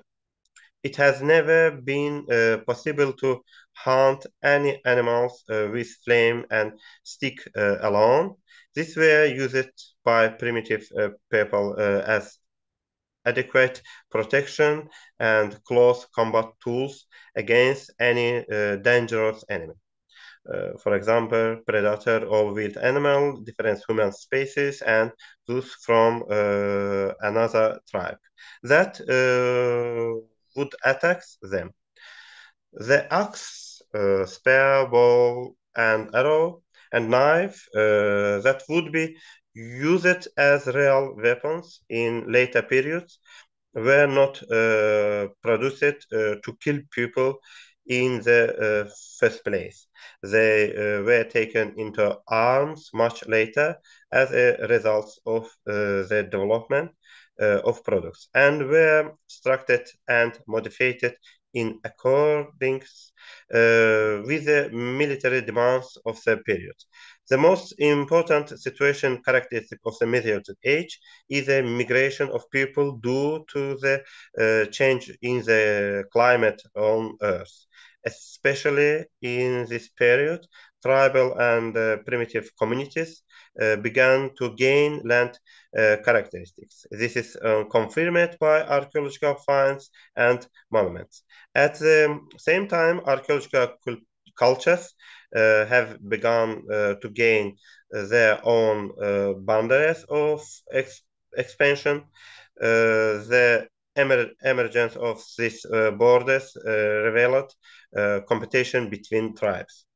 Talking about the problems related to the causes of prehistoric war, researchers Dawson divided the causes into two parts: competition for material volumes and resource. At the same time, conflict signs began to appear, albeit rarely, in Mesolithic age art paintings. Hunting weapons have become more advanced, and long-distance combat technological have advanced. But in this period, weapon development occurred in connection with hunting and was related to the society reaction a more productive level. In the last part of the Stone Age, the first serious things of social and economical development emerged, and from the early beginnings of the new Stone Age, humanity became more active, complex, and hierarchic. The effects of the transition to an archaic social system on prehistoric warfare initiated the process defined as a new tribe warfare for primitive men. For example, demonstrate all above specialization, the remains weapon fragments, human body, from anthropological materials. Finally, I would like to draw attention to the issue of prehistoric wars and their periods. Prehistoric warfare estimated period 9,000 to 2,500 years ago. We have started that prehistoric warfare began approximately 9,000 years ago. Of course, there is a scientific explanation for this. Archaeological and anthropological evidence confirms the emergence of warfare and the art of war in all spheres of life in the Near and Middle East. Such evidence, including the stone wall of Yerevan and mud walls of Götepe in Azerbaijan area, Yerevan in Palestine, the cemetery of warriors killed with a stone axe, for example, Talheim, a sword made of arsenic copper and spearhead, for example, Arslantepe, traces of arrows and spears with obsidian and flint tips. When human bones and many other similar finds are added, a starting point can be determined, even if it is a raw estimate. Especially during this period, the emergence of social difference between people and societies created an environment of competition and contradiction and later struggle and conflict. The Neolithic era is associated with the era of equipping the world with human societies, similar to a mosaic of archaeological cultures. Most importantly, a sedentary lifestyle had a driving influence on the development of agriculture and art. At the end of New Stone Age, a more critical environment was created with the development and spread of nomadic animal husbandry. Moreover, the technological and cultural evolution that took place during the Bronze Age and the radical change in the social structure of society, the formation of hierarchical urban and civilization states, as well as the discovery of writing and metal, determined the transition from primitive war and tradition of militarization to political militocracy and historical warfare. The oldest and most primitive example of weapons are hunting weapons and cutting tools used in hunting, the household production. The first weapon used by humans against other creatures was primitive self-defense, such as breaking, cutting, drilling, made of wood, bone, and stone, and was produced and used to protect against wild predatory animals. However, this is not yet considered evidence for the formation and existence of military affairs and marital arts. During our research in the prehistoric era, observations and analysis of scientific facts regarding militarization and the military genesis led to the formation of new views. First of all, different hypotheses have emerged depending on the classification and analogies of weapons. In fact, we don't have correct and true science data about defensive weapons all regions in the world in the prehistoric period. And we cannot reference historical reconstruction without through archaeological artifacts, but we can use the wealth of data from early civilization to study early forms for war, conflicts, intertribal struggles, and violence. In conclusion, an important point to be noted is that archaeologists TS with historical science and criminology are not very common except for the subject of war. But the branches of science mentored are of serious importance in examining battlefields in terms of the suitable to the reality of the periods in which weapons were produced and used. The investigation of historical wars is of great importance for modern period and for the future.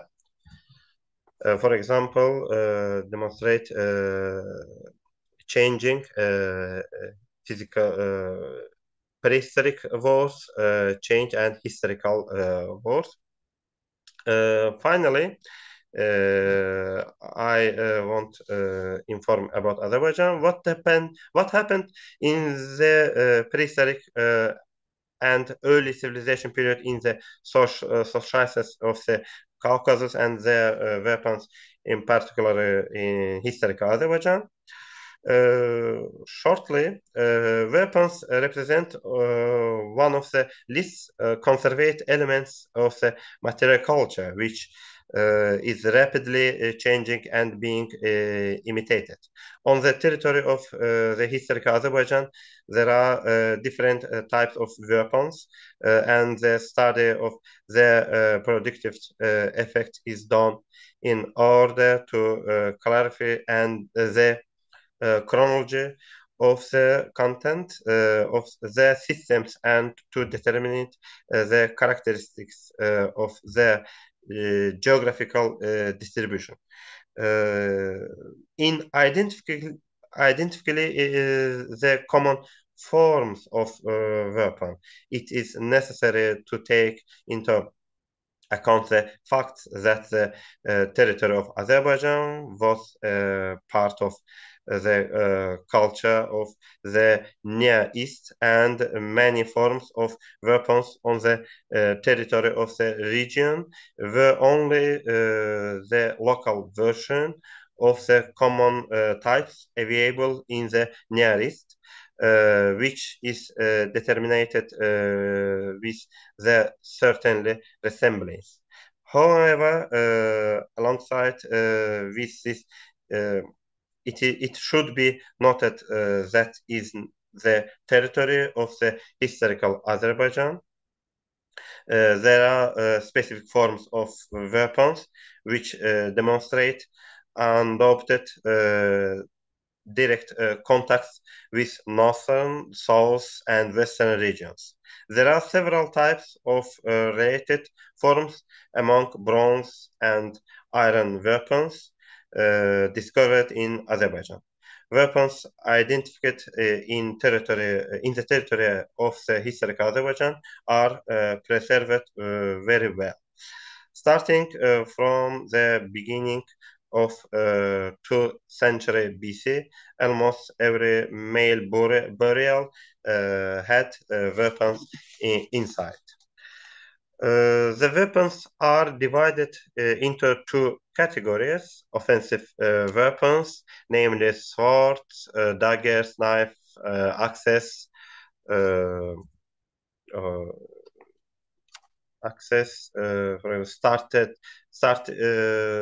battle axes, starting from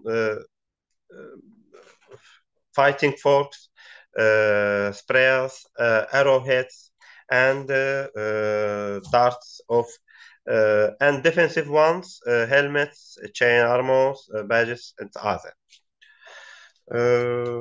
Thank you all. As my speech is very big, as I know everyone is busy and okay, finish.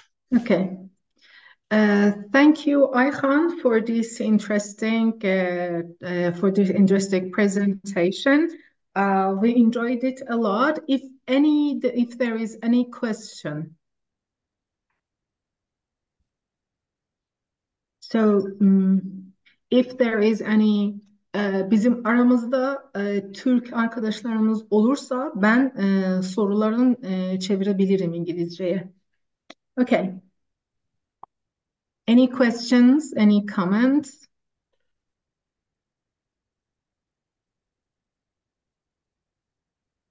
Thank you very much, Ayhan. It was very interesting. If there is no question, we can go to the discussion part and then start to have, if there remains any questions, any comments, any clarifications that you want to add, so we can hear. If not, I will go through with my questions. Okay. Teşekkürler Orkhan Bey. Çok güzeldi. Tamam. Evet. Okay.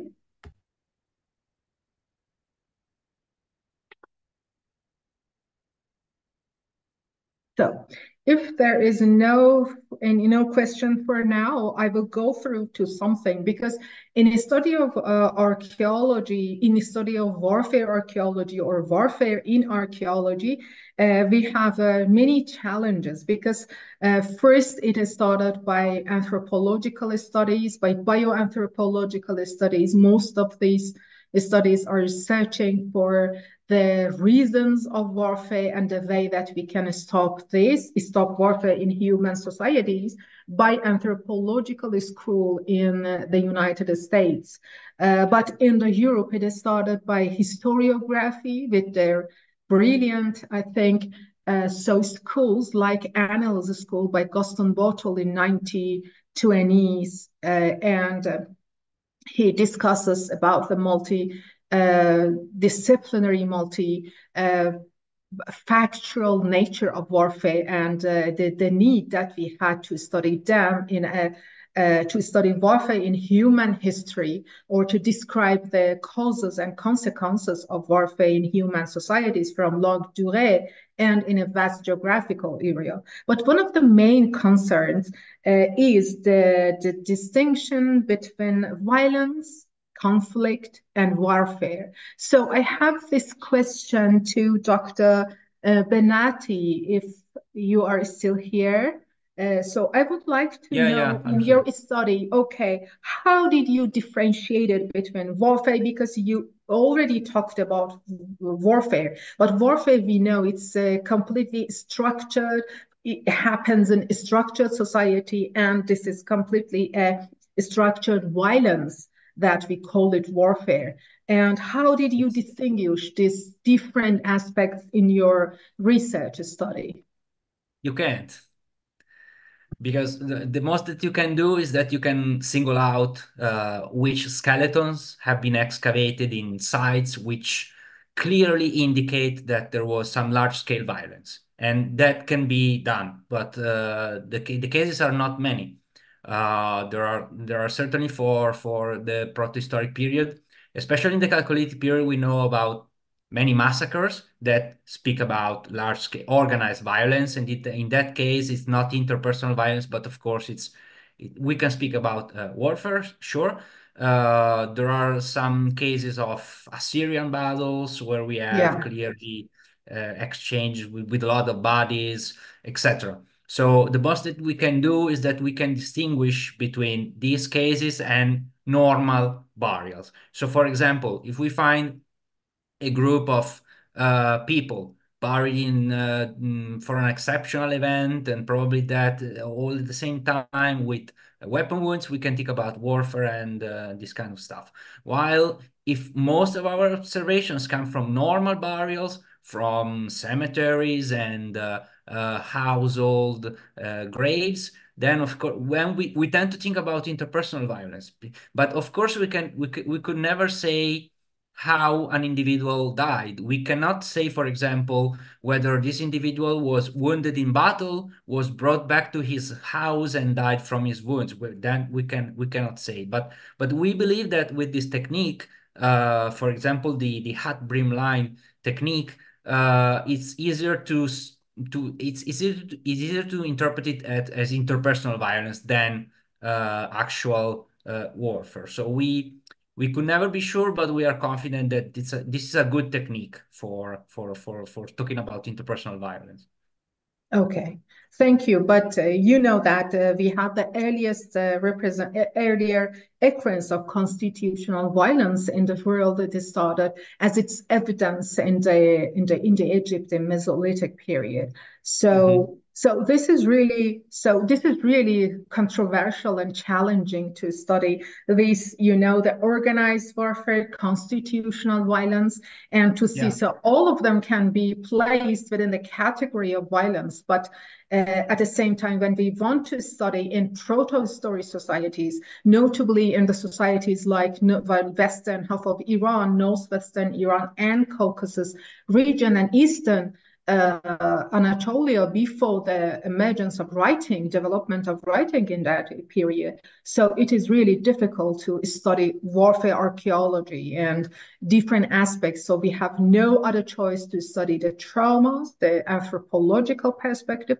as well, and weaponry. So, but weaponry also has its challenges because it's really difficult. So Yeah, I does mean, yeah. the other thing is that, just to finish, for historical periods, we have also data about battles, and something that we have thought about is to confront our bioarchaeological trends with trends about the fluctuations of intensity of violence according to battle records.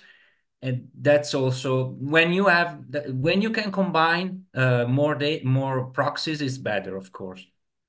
Okay, thank you very much. But your research was really interesting. Thanks. So, Hasmik and Dr. Bartoldi, do you want to add something? Okay, so John, you have. I'm fine. There is another way of finding warfare in archaeology. Yeah. There's very interesting studies that have been done on very early sites in which you have evidence of warfare in the form of a settlement which has been showered with thousands of, these were actually like pellets, stones and so forth. The hail of stones came in, they're all at once, or a hail of weapons. Sometimes you'll find that sort of go to a wall on a city and it's been attacked, and you will see just hundreds. Clemens like Reichel's excavation I was referring to that has these pellets basically that they were using for warfare. That you have, in other words, collections of these weapons that have obviously been projected by a large number of people at a settlement, and that would be a pretty good indication that you're dealing with something more organized and more like warfare. Also, sometimes within a city, you can find examples of deliberate destruction of a place. You can actually find archaeological evidence for that. That's been done in Israel, where from, again, very early periods. So there are ways in archaeology that you can actually detect warfare, short of analyzing skeletons and weapons and graves.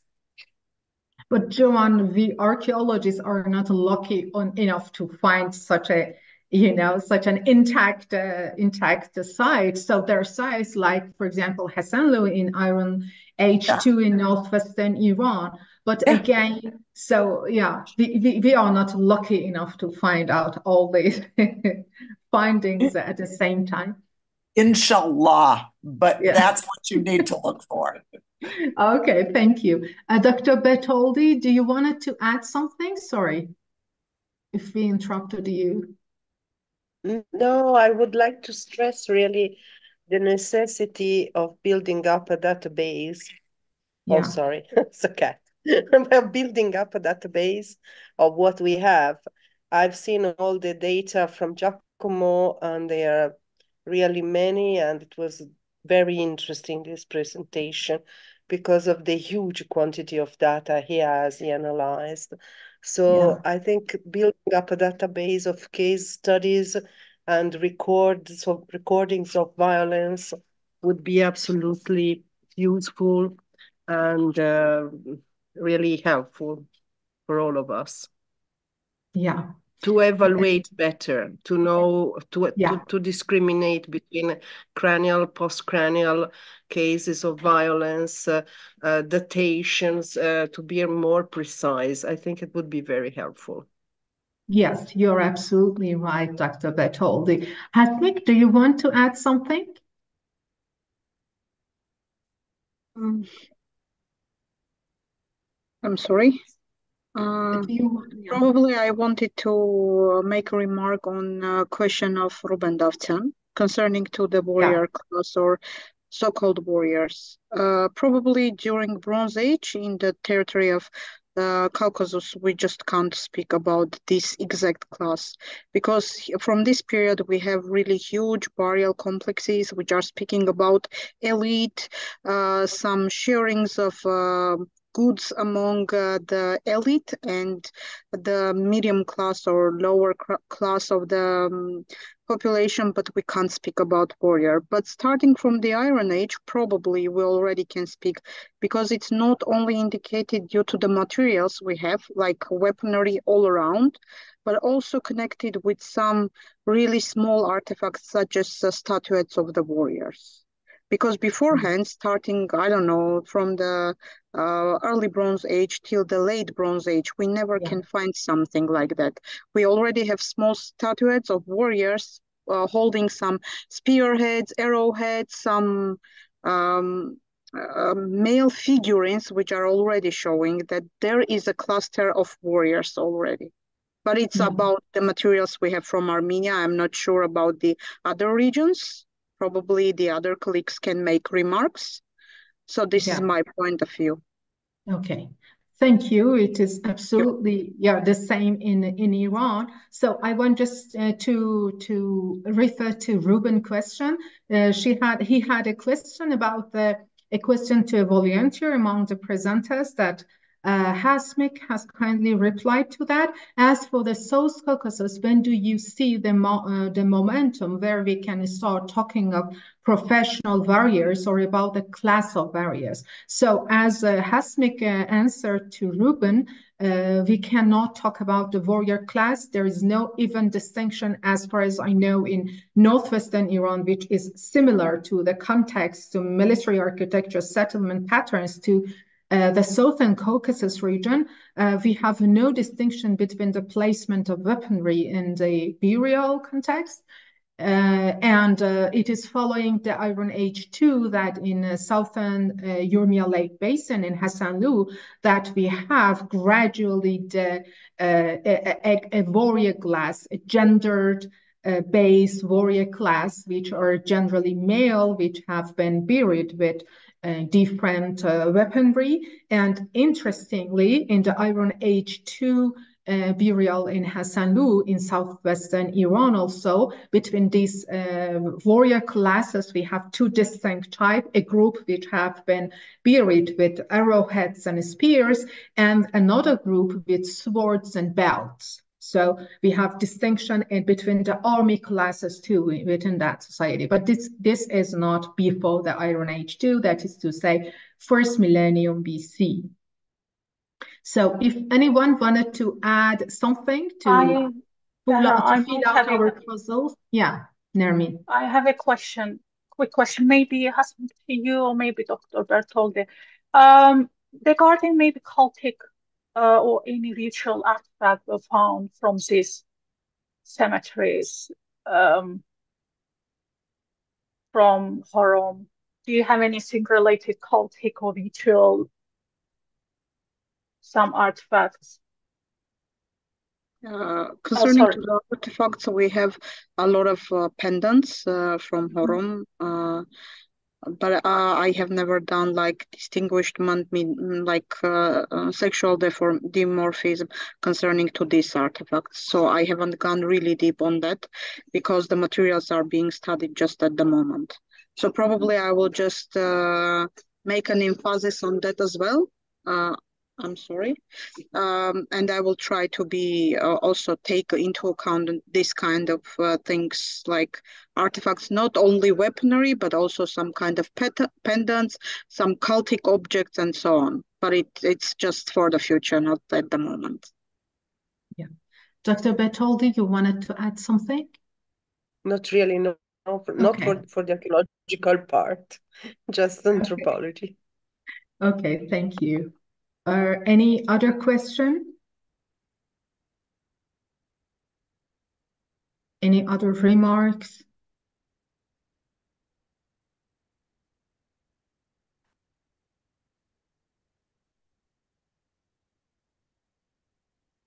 Again, I have a question from Dr. Benati. Sorry, I have lots of questions. So in your spec, you refer to the Bronze Age by the development of institutions which are capable of controlling violence. So you mean by this part controlling what kind of, so violence in what scale?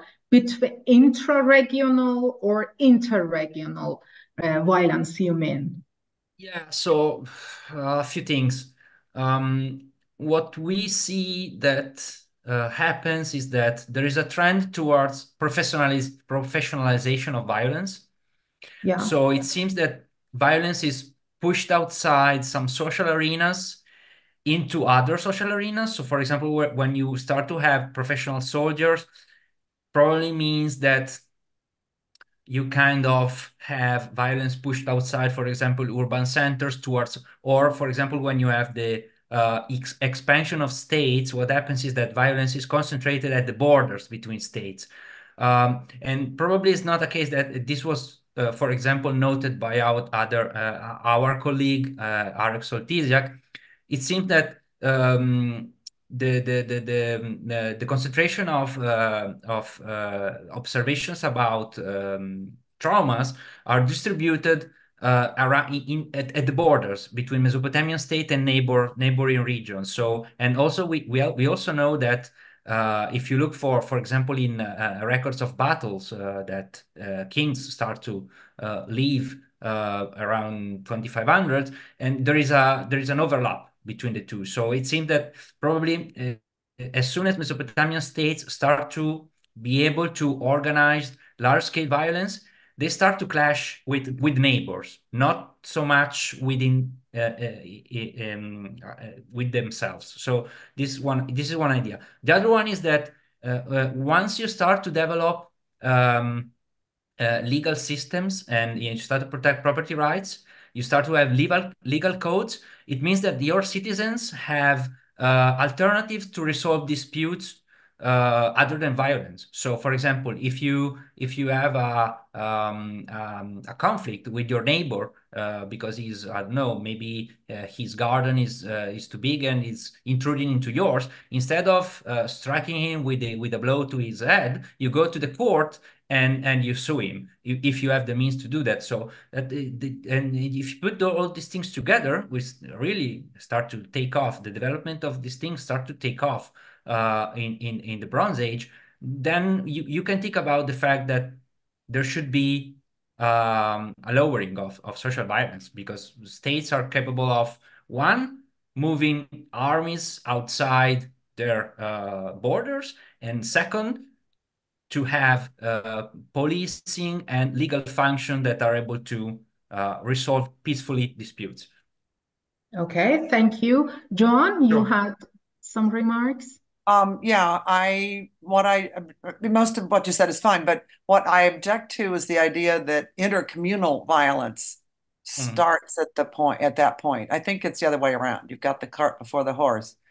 We can actually see this dynamic in the Thucydides talking about, or studies that have done in ancient Greece, that what you have in ancient Greece was a whole bunch of guys from one settlement raiding another settlement, raiding their sheep, stealing their sheep, doing whatever. And this is something that still exists in modern Greece. So the one community looks at the other community and says, why should they have more sheep than we do? Or their sheep are better, or we would like more sheep, and they have sheep, so let's go get them. They go, they do sheep stealing, they do little raids. And their cleverness is a premium here of how you're doing this. After a while, what happens is that you raid, they raid back, and then you raid again, and they raid back, and eventually that could result, if that's not resolved before, somebody doesn't say, hey, wait a minute. And there are, in all of these systems, there are mechanisms for settling the disputes before they get to that point. But if they get beyond that, the whole community then arms and goes out and fights, and then you have a war. So you have a low level of violence. In the Ottoman period, a raiding party of less than 500 people did not count as an active war. In treaties with the Habsburgs.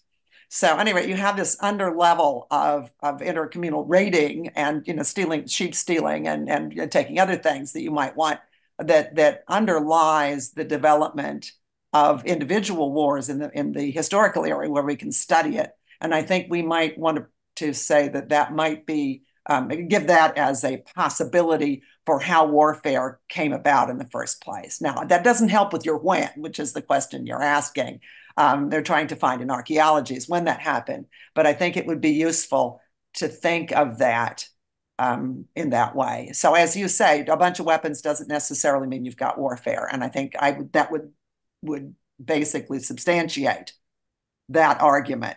Because what you're talking about is an individual bunch of young guys going out and raiding back and forth. And sometimes it gets resolved and sometimes it doesn't. There are marriages that can take place between the raiding parties that will solve the problem, at least temporarily. And they make peace with each other. Maybe they go out and raid a third group of villages somewhere else. So anyway, this is the dynamic that I would suggest as your model for the development of warfare and what you should be looking for when you're trying to decide archaeologically when it starts to happen. Yeah, but I don't see a conflict there, because we talk about institutions. So institution could be of two kinds, formal and informal. So informal institution is that when you have, for example, a system of intergroup marriages that are instrumental for, let's say, dampening the chance of violence breakout between groups. And that's totally fine. And you have a lot of evidence, the anthropological and the ethno-anthropological record. And Robert Bates talks about it. And there is also formal modeling in economics about this.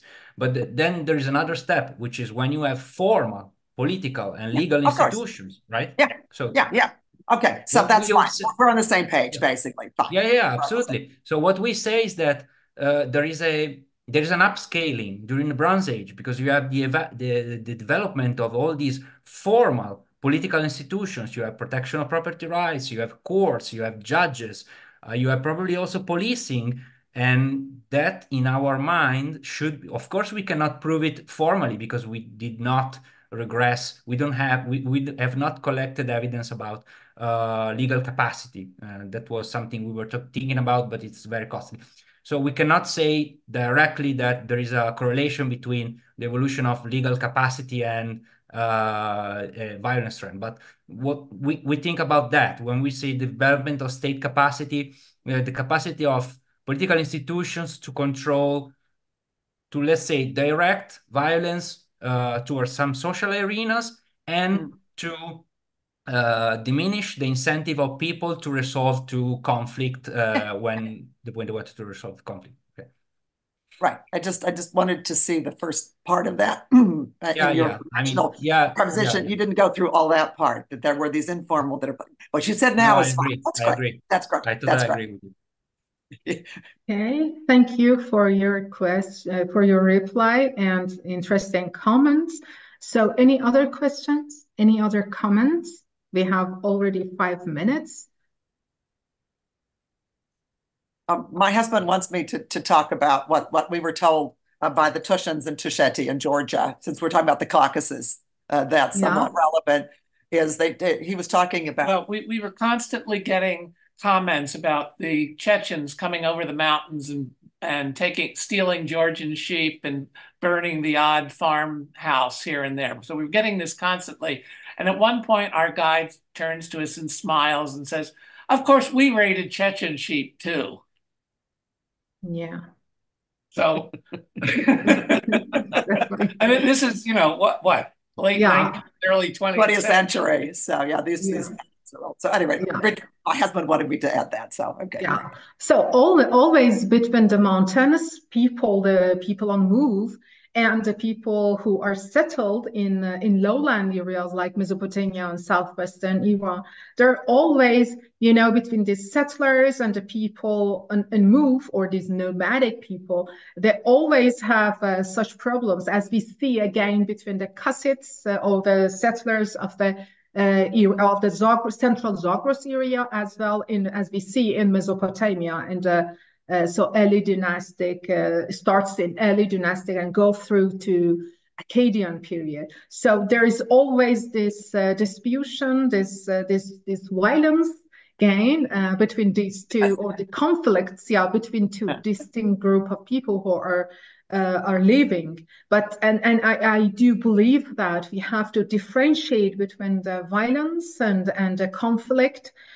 between these nomadic people in mountainous areas in eastern Turkey, sometimes in I don't know. In mountainous Syria, in Iran, in Caucasus region, as well as the develops in central Anatolia, this in established centers in central Anatolia, in Mesopotamia, and in other regions. Okay, thank you very much for this interesting. Quickly, that they're also in these raids back and forth. That what happens in this raiding that you're talking about is that informal arrangements are made. Between specific communities or specific individuals within those communities and the tribe, that allows them, for the most part, to go through. And something goes wrong with the relationship, that you get to get the conflict down to a dull roar.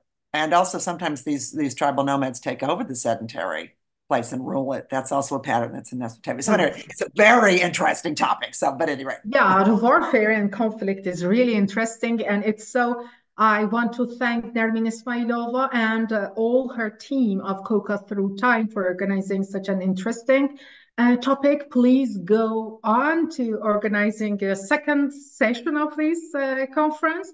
Now, I think we are going to, I'm going to pass over to Team Milboard to the concluding remarks and to closing the meeting.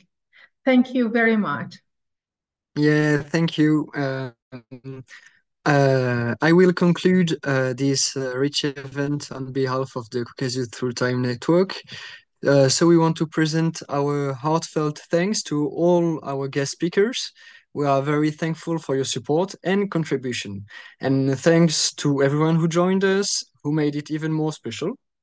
Anyway, if you would like to give a talk in the upcoming seminar series, you are an early career researcher and would like to join the organizing committee, or you have any further suggestions or comments for the network, please get in touch. We are here for you. We are looking forward to hearing from you. We thank you so much for being part of growing and developing this network. Finally, be sure to follow us on Twitter, and we hope to see you in our next event. Thank you. I wanted to point out that I've also already sent in something to you. I hope you got it. Yes, yeah, we will be in touch. Okay, good. I just wanted to make sure you got it because that's, yes, I think. yeah, absolutely. Okay, fine, very good. Yeah, thank you. Okay. Thanks, everyone. Thank you so much. Thank you very much. And Zahra, thank you so much. You're welcome. Thank you. See you soon.